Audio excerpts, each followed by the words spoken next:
Paano nga ba maging qualified para sa pag-ibig, calamity loan, at ano-ano na rin yung mga requirements maging yung gagamitin na form? By the way, kung first time mo sa channel na to and gusto mo pa ng mga online tutorial videos katulad nito, please click the subscribe button.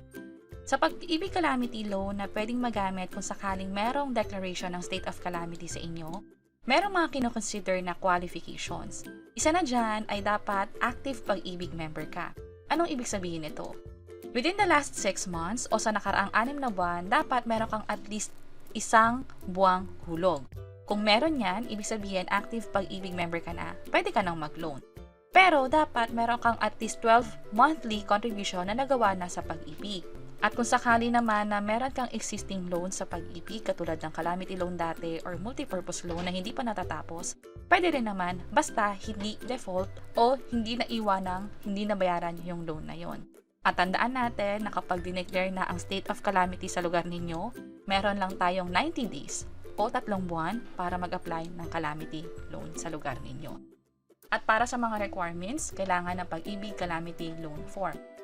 Ito yung pinaka-itsura niya kung saan ilalagay nyo rin yung name ng calamity. Bali sa multipurpose loan, ito lang talaga yung pinakakaibahan niya. Pareho yung mga information na hihingin. Sa calamity loan, may karagdagang tanong lang tungkol sa typhoon or kalamidad na tumama sa lugar ninyo. At ipakita ko very quick yung halimbawa ng filled out na form. Meron ditong pag-ibig number, meron ditong pangalan, yung mother's maiden name, yung marital status, yung citizenship, at marami pang iba dito.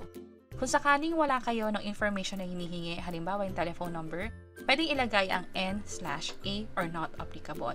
Pipiliin nyo rin dito yung loan term. Ibig sabihin, gaano katagal nyo gustong bayaran yung loan na yon. 1 year ba, 2 years, or 3 years?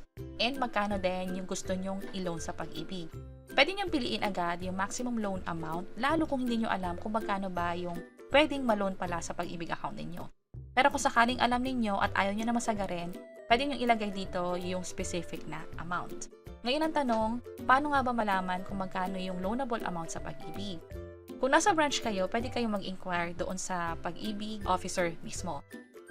Pero kung meron kayong virtual pag-ibig account, kung saan ito yung parang pag-ibig online account ninyo, pwede nyong i-access yung mismong account ninyo gamit ang cellphone or computer lang. So mag-login tayo, piliin ko itong for members. Click ko lang itong proceed at mag-login. Click ko yung continue. Ilagay lang dito ang email address and password. After makapag-login, pumunta dito sa calamity loan and then try kong mag-apply. Apply now.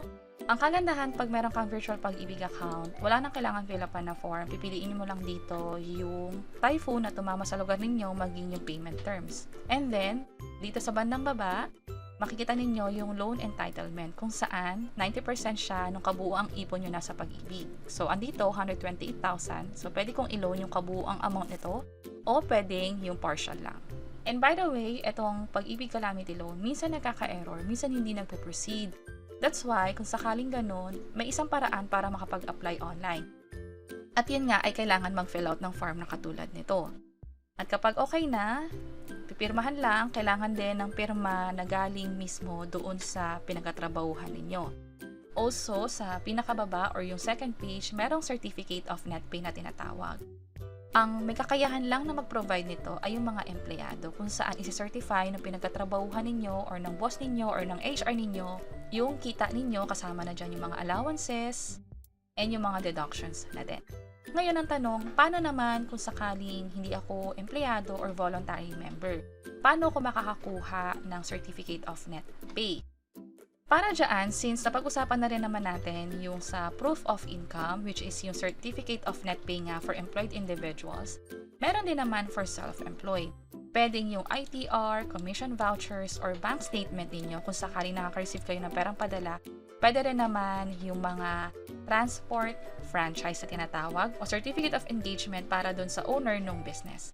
Ngayon, kung sakaling hindi makapag-provide ng kahit alin man dito, meron pang isang option.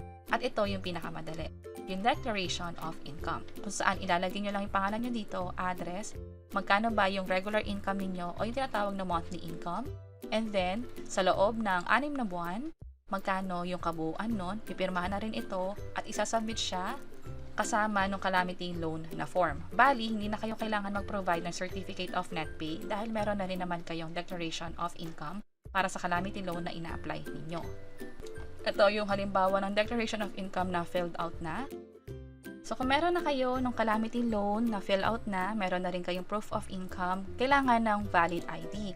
At ito yung tinatanggap na valid ID sa Pag-ibig. Kasama na dyan yung national ID, passport, driver's license, pwede rin yung police clearance, postal ID, voter's ID, TIN ID tinatanggap din nila, barangay certification, pwede din, at marami pang iba dito. So kung meron ka na ng ID, ipaserox mo na yun, at kailangan din ng cash card. Ano yung cash card?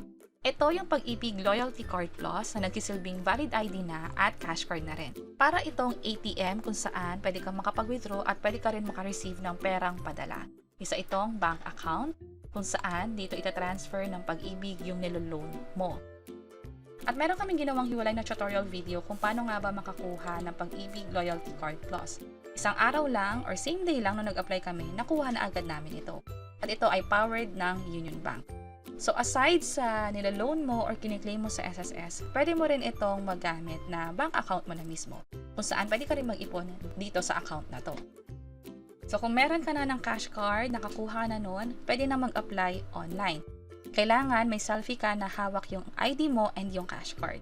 Para sa example na to, ang hawak lang ay yung sa ID. Pero dahil sinabi na rin dito na kailangan pati yung cash card, hawakan nyo na rin para safe.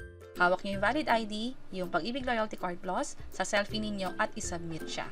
So pwede mag-submit via branch or pwede rin naman online para nga naman hindi na kailangan mag-leave or hindi na kailangan lumabas. Click lang yung proceed.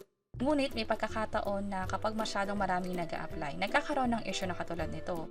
Nagkakaroon ng maintenance sa website nila, that's why hindi makapag-proceed sa pag-apply. Kapag ganon, kung may oras kayo or masisingit inyo sa araw ninyo, pwede na kayo pumunta sa Pag-ibig branch para mag-loan at ihanda yung mga requirements na to para hindi na pabalik-balik dun sa Pag-ibig site. I-make sure din na qualified kayo para hindi na rin masayang yung puntahan ninyo. And that's it. Sana nakatulong tong video na to. Kung oo, pakiclick ang like button at para sa iba't ibang mga tutorial videos, pwede nyo i-check ito nasa baba. Sana makatulong and see you sa mga next videos. Bye-bye!